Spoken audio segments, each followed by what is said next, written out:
მეგობრებო, არ ვიცი რამდენად იცით და არ იცით, ეხლა ვიმყოფებით ჩვენ კორიდორში, რომელიც არის დაბნელებების კორიდორი, რომელიც დაიწყო 7 სექტემბერს მთვარის დაბნელებით და 21 სექტემბერს მზის დაბნელებით სრულდება.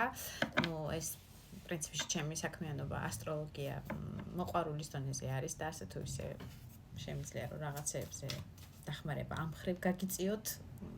ერთგვარად შეთავსებულობა იყოს ტაროსა და ასტროლოგიას შორისაც. მე ვფიქრობ, რომ ერთმანეთს ამატებენ ძალიან კარგად. რა შეასაქმე?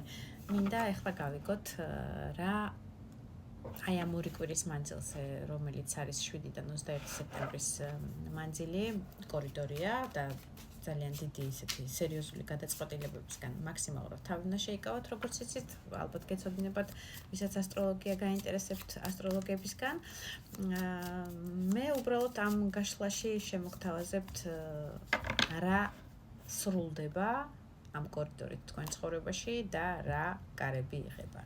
იმიტომ რომ მთვარის დაბნელება ასრულებს რაღაცა ციკლს, მზის დაბნელება კარებს აღებს პირიქით და ამ შემთხვევაში გვაქვს ესეთი შემთხვევა, რომ ჯერ მთვარის დაბნელება იყო 7 სექტემბერს და შემდგომ დასრულდება ეს კორიდორი მზის დაბნელებით, რომელიც რაღაც ახალს გააღებს თქვენ ცხოვრებაში და ვფიქრობ, რომ საინტერესო თემატიკაა, იმიტომ რომ კარმულია ხოლმე როგორც წესი და დაბნელებები ორჯერ, სამჯერ გვაქვს წელიწადში და რაღაცა სერიოზულ გლობალურ რაღაცას ანასრულებს ცხოვრებაში და აღებს ახალ კარებს, ამიტომ ვისაც გაინტერესებთ, ბოლომდე უყურეთ, უბრალოდ პატარა იდენტიფიკაცია იყოს, ვინ ხართ თქვენ, ვიზია საუბარი, თუ ეს გაშლა დაემთხვევა და საერთო გაშლა ყოველასთვის ყველა სიტყვა არ ემთხვევა, მაგრამ ამ გაშლას და ამ ვიდეოს უყურეთ ყველა ვარიანტში ბოლომდე და თქვენი ენერგოცვლისთვის ლაიკები არ დაგეზავროთ, გაზიარებები, შენახვები და ასე შემდეგ.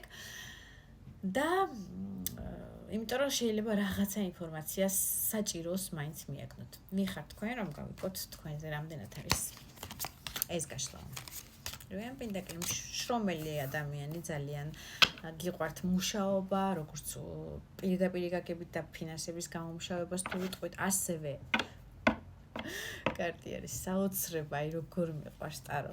კალოდის ძირში ამოდის მეორე მაღალი არკანი ქურუმი ქალი, რომელიც ნახეთ თავის ასტროლოგია იქნება, ტაროლოგია იქნება, ნუმეროლოგია იქნება, ეზოთერიკის თემებში გარკვეულია, იქ მესამე თვალი აქვს, იქ წინად გრძნობები აქვს, იქ რაღაცა საიდუმლოებებს ქეკავს და შეისწავლის კიდევ და კიდევ აღრმავებს თავის ცოდნას, აი ნახეთ, რაც არ უნდა კარგად წინად გრძნობა მუშაობდეს, სიზმრების ნახვა იქნება, იქ თუ რაღაცა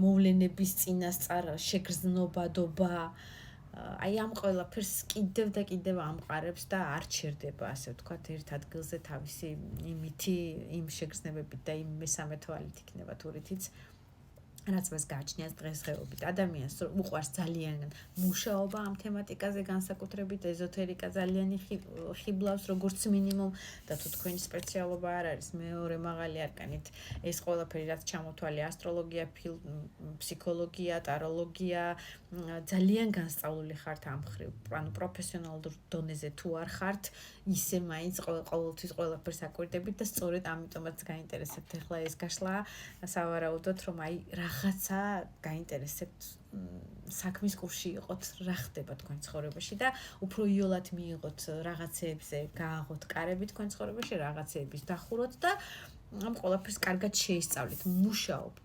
პირდაპირ გაგებით შეიძლება ადამიანები მუშაობთ ამ განხრით, რომელიც ჩამოთვალე, შეისწავლოთ და ასე ვთქვათ, პროფესიონალური კონსულტაციები და დახმარებების ხელი თქვენი მხრიდან გაუწოდოთ ადამიანებს, ვისაც ეს სჭირდება. ასევე შეიძლება მიყავთ თქვენი ტაროლოგი, ასტროლოგი, საყვარელი იმედი ამით შევდივარ თქვენ საყვარელ ტაროლოგებში, ამის დიდი იმედი მაქვს და ერთგვარი აი მუშაობის თემატიკა ამ თემასთან მიმართებაში ძალიან გიყვართ და გიზიდავთ. ასევე ადამიანი მშრომელი ხართ, როიან პინტაკლით და სავარაუდოდ კარგი ოსტატი ხართ თქვენ საქმიანობაში, თუ ეს ტაროლოგიას და ასტროლოგიას და ეზოთერიკას შეეხება, ძალიან კარგი სპეციალისტი ხართ, ერთგვარად მიღებული და დაფასებული თქვენ სამუშაო ადგილას გულისხმობ, თუ უბრალოდ მოყვარულის დონეზე ხართ, მაინც თქვენი სამუშაო პროცესით ძალიან კარგ პროფესიონალ ადამიანად ხართ მიღებული თქვენ იმ ადგილას, სადაც მუშაობთ. მეცხრე მაღალი არკანი შესაძლებელია მარტოობაში ხართ, ეხლა რაღაცის გარკვევაში ხართ, რაღაცას შეისწავლით ისევ. ასკეზა შეიძლება იყოს ზოგისთვის იყოს რაღაც პერიოდი, რომელიც მარხვის პერიოდი გაქვთ, რაღაცა სულიერების განმტკიცების პერიოდში ხართ, რაღაცის შეგნების და შეცნობის სიმარტოვეში ხართ, გათვითცნობიერებული, ერთგვარად თქვენთვის არჩეული გაქვთ ეს მარტოობა, ზედმეტი რიარია და ხალხის გარშემოყოფების განმარტოვებულად გინდათ რომ იყოთ. ეს არის ერთგვარად თქვენთვის სულიერი მომენტი. განსაკუთრებით აქ არის საუბარი რომანტიულ ტაროს იგიშლით. აქ საუბარია უბრალოდ საწინააღმდეგო სქესისგან განსაკუთრებით განმარტოვებაში. ესეთი ცხოველური ბოდიშით ამ სიტყვაზე ცუდად არ მიიღოთ. ესეთი ხორციელი, უფრო ზუსტი ნათქვამია, ხორციელი სიამოვნებებისგან განთავისუფლება გინდათ რაღაც ამ მომენტში. ყველა ხორციელ სიამოვნებაზე ის იქნება კარგი ჭამა, მაგალითად ხორცის, მწვადის, ხინკლის, დალევა და ასე შემდეგ და რაღაცა ამ ქვეყნიური სიამოვნებებისგან ერთგვარად უარზე ხართ. გათვითცნობიერებულად. თუ ატყობთ რომ თქვენ ზეაკაშლა, გავიგოთ მაშინ რა კარები დაიხურა ამ კორიდორზე თქვენთვის და რა გაიხება. რა დაიხურა პირველ რიგში? ავაჩქარებ და დაიხურა. ბევრს ლაპარაკობთ, ვინც მიწერთ, შეგიძლიათ არ მომისმინოთ და მოусმინოთ, ვინც 10 კარზე ერთ სიტყვას ლაპარაკობს, თქვენინება, თუ არა და ასკროლოთ უბრალოდ ნეგატივების გარეშე. თუ არა და დაიბლოკებით. მე გამიფრთხილები ხართ და დასრულდა თქვენ ცხოვრებაში რა? რაღაცა ჟეზლები. ამოდის, ესე იგი, რაღაცა სამუშაო თემატიკასთან შეიძლება იყოს ნაწილისთვის ტუს ჟეზლით, ახალი თემა, ახალ სამუშაოს ეძებდით, შეიძლება ახალ რაღაცა გეგმას ისახავდით სამუშაო რეჟიმის ჟეზლის დედოფალი, ეს არის ძალიან კარგად მომუშავე ქალბატონი და ესეთი ცეცხლოვანი და როარეზარება და მიდის მოდის და თავის ენერგიას მაქსიმალურად ცეცხლი ქალი დებს თავის ენერგიას სამუშაო რეჟიმში ჟეზლის პრინცთან დაკავშირებით.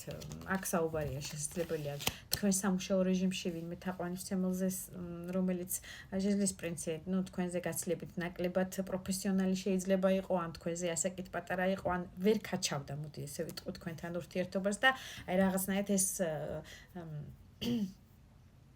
სამუშაო რეჟიმით შეიძლება გაერთიანებდათ, ან ერთნაირი საქმე გქონდათ, ერთნაირი ინტერესები გქონდათ, არ არის გამორიცხული, ან ნაწილისთვის იქნება რომ რაღაცას რომანტიული აღტკინება გქონდათ ამ ადამიანთან, ორივე სქესმა მოიგეთ თქვენზე, რომელიც უყურებთ ახლა, ეს მისგან წამოსული ეს რომანტიზმი, ეს ცეცხლი და ეს მთელი ამბები შესაძლებელია ასევე ერთგვარად მიხვდით რომ სათქვენო არ არის ეს პარტნიორი, ეს ადამიანი ვერ ქაჩავს, ან თუ მამაკაცი ხართ და უყურებთ, მაშინ ეს ის ქალი არ არის, რომელსაც თქვენ შეძლებთ რომ მოუაროთ და მიხედოთ და დიდი მოთხოვნილებები აქვს, შეიძლება იმაზე მეტი ვიდრე თქვენი ჯიბი ამ ყველაფერს გაწვდება, ეს იქნება გასეირნებით თუ რაღაცა, არ ვიცი, ყველაფრით შეატყვეთ, ერთგვარად ეს ცეცხლი და ენერგია სად გადადის?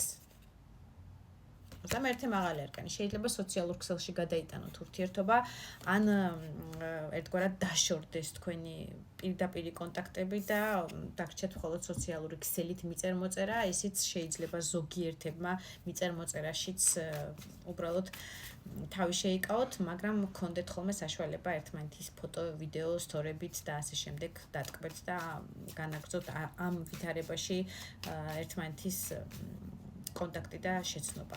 რა გაიღება მაშინ თქვენთვის მზის დაბნელებით, რა კარები გაიღება თქვენ ცხოვრებაში?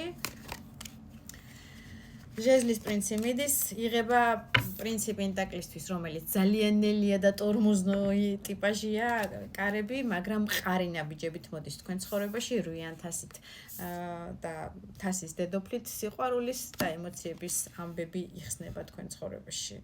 5-იან თასი